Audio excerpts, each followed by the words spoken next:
মেঘা নামে এক মিষ্টি মেয়ের একটা ছোট্ট কুকুর ছিল। কুকুরটার নাম রকি। রকি যেমন মিষ্টি তেমন শান্তশিষ্ট আর ভীষণ বুদ্ধিমানও ছিল। মেঘা যখন বই পড়ত, রকিও পাশে বসে যেন মন দিয়ে তাকিয়ে থাকত। মাঝে মাঝে মেঘা গল্পের বই পড়ে শোনাত আর রকি মাথা কাত করে শুনত। মনে হতো সত্যিই সে সবকিছু বুঝে ফেলছে।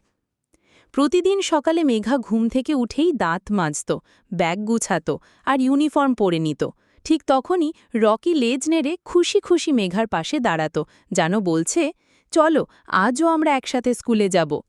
মেঘা সাইকেল নিয়ে বেরোলে রকি কখনো সামনের ঝুড়িতে বসত, কখনো আবার পিছনের সিটে। বাতাসে তার কান উড়ে যেত আর ছোট্ট জিভ বের করে আনন্দে হাঁপাতে থাকত। চারপাশের মানুষজনও হাসি মুখে তাকিয়ে দেখত, কি সুন্দর একটা মেয়ে আর তার কুকুরের বন্ধুত্ব। স্কুলে পৌঁছালে সবাই রকিকে দেখে ভীষণ খুশি হতো।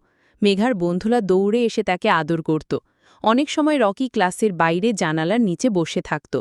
ভেতর থেকে মেঘা হাত নাড়ত আর রকি লেজ নেড়ে জবাব দিত।